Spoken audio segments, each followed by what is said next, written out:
Name's Nico Ninja. Just a nobody trying to stay one step ahead in a city wired to eat people alive. Since the big AI crash, this city changes its rules every hour, and I rewrite them my way. Him? It's complicated. Sometimes we fight crime. Sometimes we just are the crime. My bike is the only thing I trust. Cuts through traffic, and sure, I still run midnight food deliveries. A ninja's gotta eat, right? Up here's my kingdom. They never think to look up. And by the time they do, I'm already gone.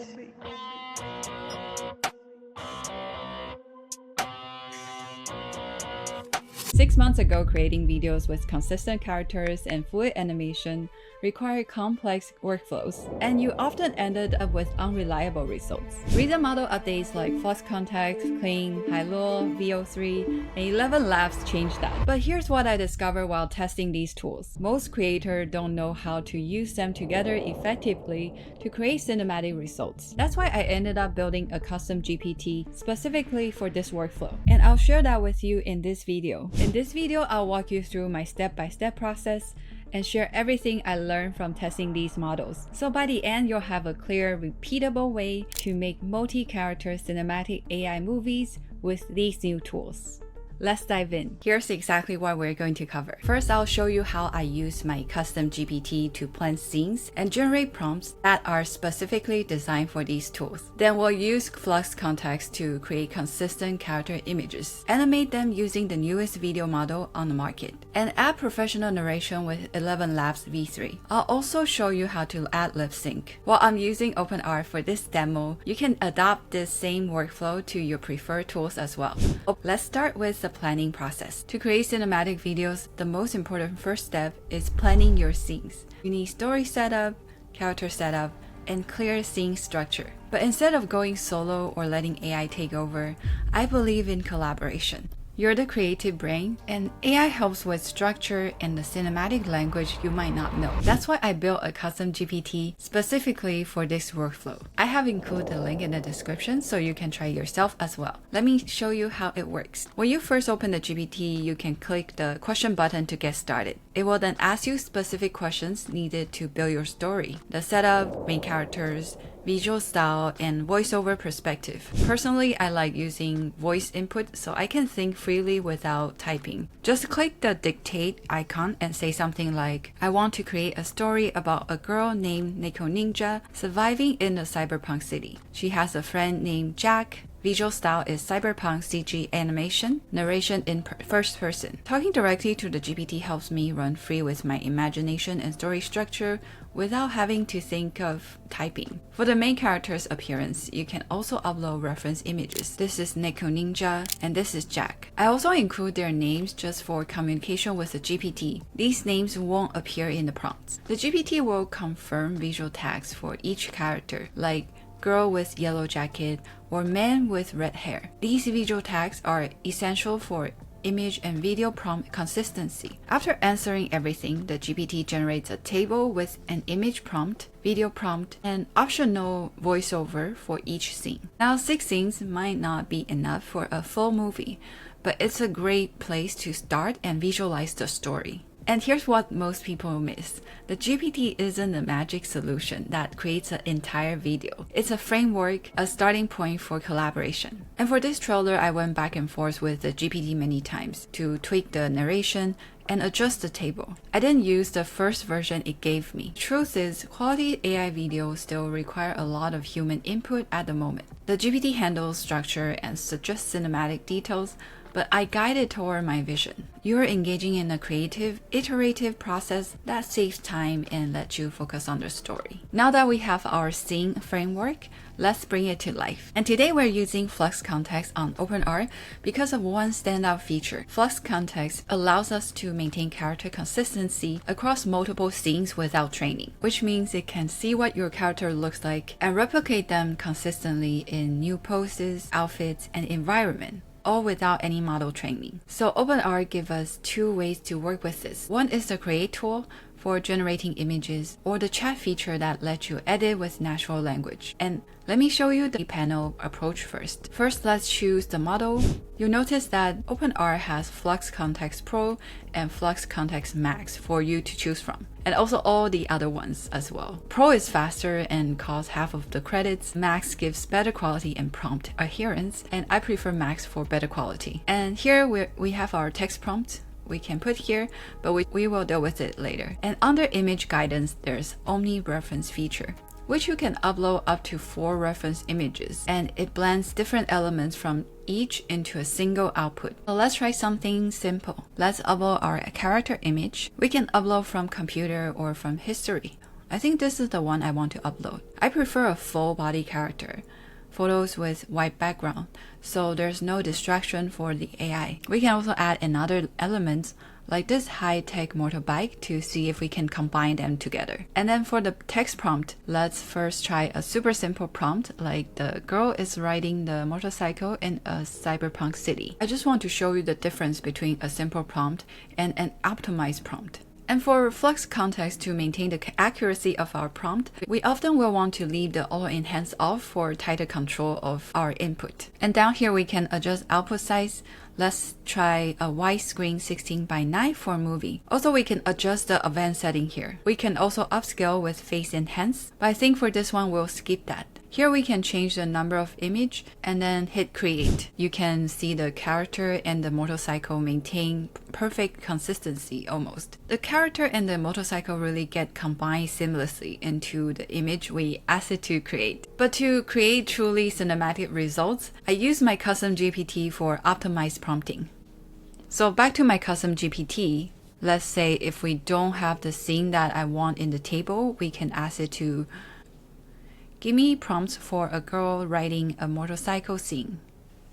And then it not only give the scene, the image prompt, and also the video prompt, and even the voiceover. The image prompt is always starting with cinematic, the shot type, and also the subject, which is tagged with the visual identity, like the girl with yellow jacket. This setup is because it is best practice to let AI know which subject you're referring to by giving it a visual tag, just in case there would be any confusion in the image. So the girl with yellow jacket or the man with red hair would be a good visual identifier when you're referring to those characters. And also it will add action and other details. And at the end of the prompt, a visual style will be also attached, like cyberpunk CG animation, to control the style consistency. And also it will add a line for consistency control, like maintain full consistency in facial feature, hairstyle, and outfit for all characters. This is put there to reinforce the prompt so that it maintains consistency. These are the Flux Kontext best practices that are already built into the GPT,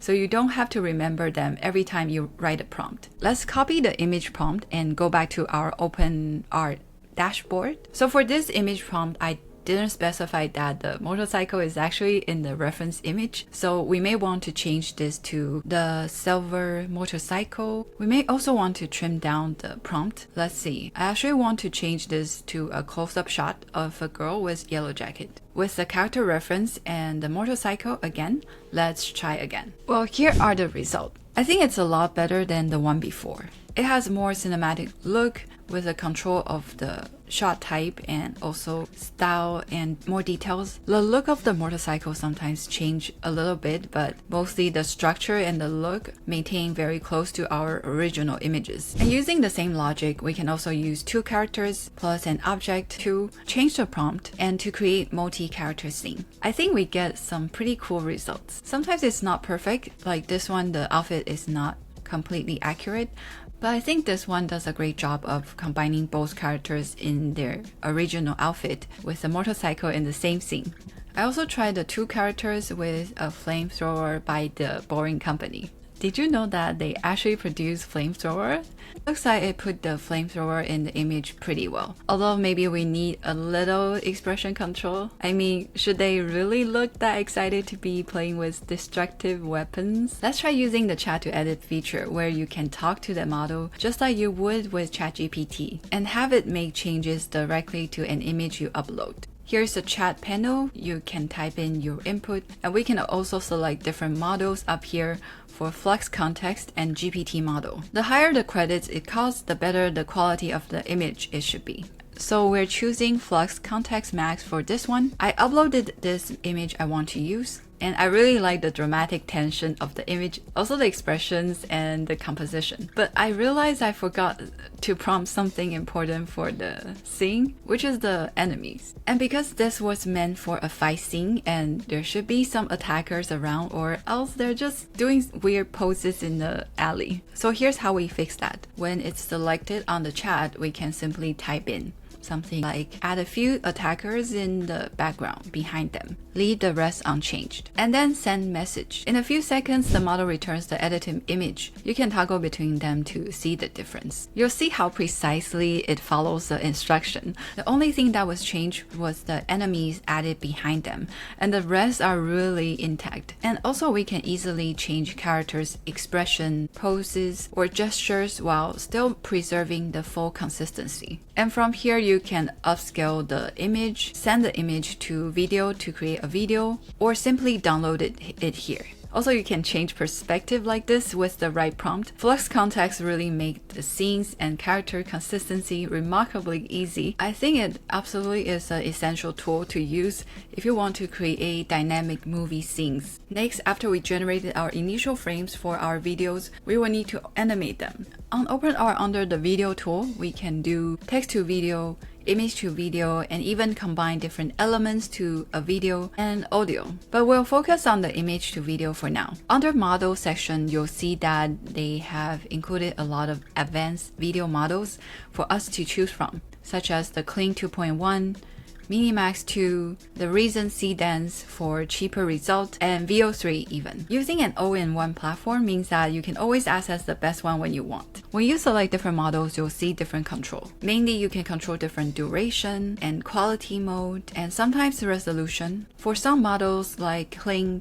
1.6, and Pixverse, if you input the first frames for some of them, you can also have the end frame to control how the entire video should flow. Today, I'll be trying out Kling 2.1, Hailuo 2, Seedance, and VO3 to see what delivers the best cinematic results. Let's start with Kling 2.1, and we can try this image. For the text prompt, we can go back to the custom GPT and use what it generated. Remember to always trim it down so you can remove the unnecessary fluff that can hinder the output. If your prompt is too complex or unclear, the video models sometimes struggle and you can get unpredictable results, which I will show you later. From here, we can add auto sound, which will add automatic sound effects according to the video you generate, and auto speech, which can lip sync or add narration over the video. We will skip that for now, and I will use the 5-second setting with master output. In my experiment, the master output always gives you the better results, and the purpose of this video is for the best results. But you can always save more money for more standard models if you like. For negative prompts, we can put in keywords like morphing, distortion, low resolution, blurry, and low clarity to try to control common AI video problems.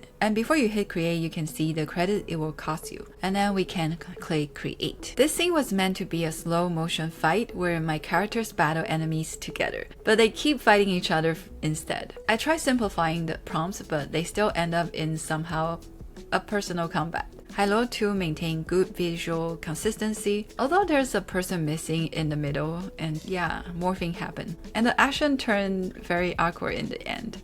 Kling 2.1 created super dynamic motion, just not what I asked for though, and a lot of morphing and disappearing, as you can see. It reminds me of the World War Z movie by Brad Pitt. Note that I didn't specify negative prompts on this one, so if you control and specify no morphing, sometimes you can control it better and it won't be so chaotic like this. But there will be other issues. Seedance ignore my camera prompts completely, and in the end give us an also awkward moment. VO3 created the most romantic staring contest ever. Definitely not what I prompted for. For this tracking shot of the girl riding forward, Kling 2.1 Master delivered the best cinematic result, and it follows my prompt pretty well. Seedance worked properly too, but the movement is just not as natural. It didn't really lean forward like I specified. And Hailuo for some reason pulled the camera too aggressively in the end, which is not what I asked for. VO3 has super high visual fidelity, but it added some weird flares in her, and she doesn't really look like she's riding a motorcycle. So Kling 2.1 is definitely the winner of this round. And for this one where they're surrounded by the enemies, I want it to be a slow motion arc around the character. And as you can see, it's not very easy to get it right. I have to admit one issue is that I added too many unnecessary details in the prompts, so it became harder for the model to adhere to the prompt. For example, I prompted that there's a search drone, and this is definitely something hard for the models to understand. For Hailuo, the drone looks like an alien invasion with UFO coming down to them. And Seedance 1 just gave me a very weird machine that flies around. Not to mention the VO3, for some reason, they both have light coming out of their eyes, which is very unexplainable for me. The one I think is workable is still Kling 2.1 Master. And for this scene where I want them to walk forward and fire weapons, Seedance actually got this right, and I'm surprised. And Kling 2.1 is definitely a very chaotic scene. It looks like a zombie attacks moment, and she just doesn't know how to hold a bazooka properly. And for Hailuo, I have to say I really like the scene where she upgraded the bazooka into a cannon, which I like, but well, it's not what I wanted. And VO3 couldn't generate the scene because of content policy violation. Probably this is too violent for its taste. And for this one, I want her to jump off the building onto a hoverboard and then fly away in a superhero style. Most of them understood the prompt, but the execution varied a lot. Again, VO3 cannot generate the content because of content violation. Probably because it doesn't want anyone to jump off the building, but sometimes you just have to jump off the building, you know? So my results when testing these models are a little bit different from what I see on the internet. It has a lot to do with the prompts and also the scenes and the complexity of the videos. And one thing is that I think VO3 is just not as good in image to video in my opinion. So there's no need to waste an extra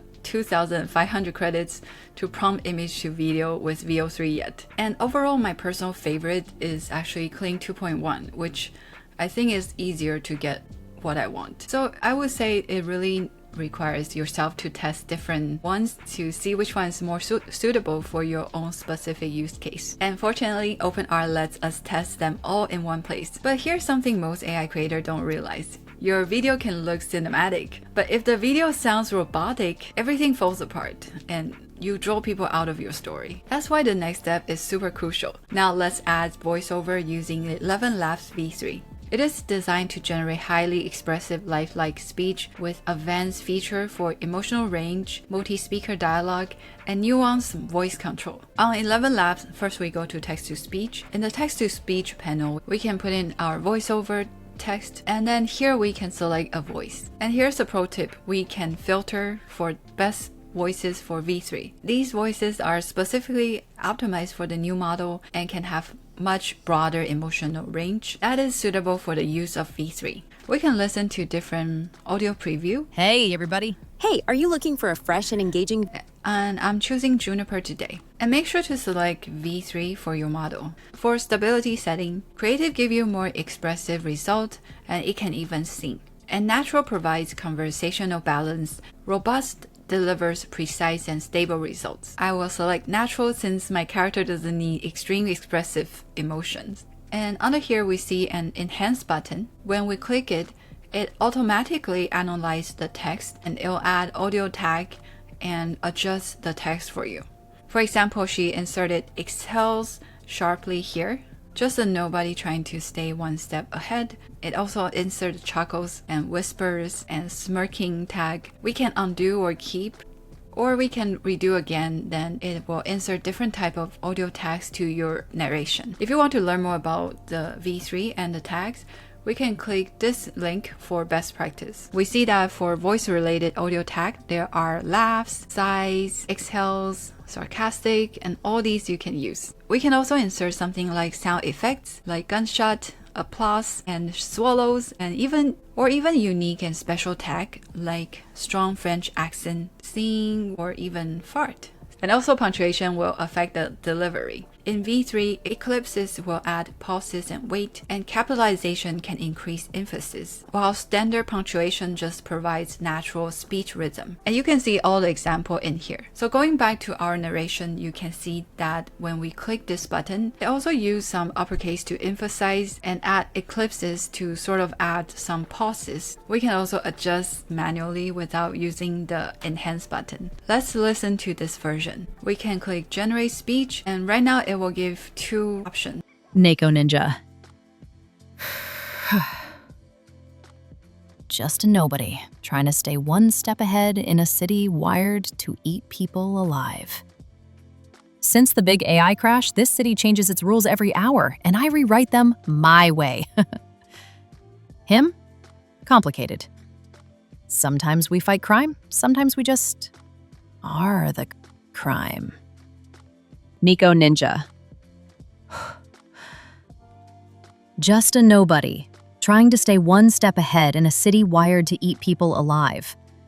Since the big AI crash, this city changes its rules every hour, and I rewrite them my way. Him?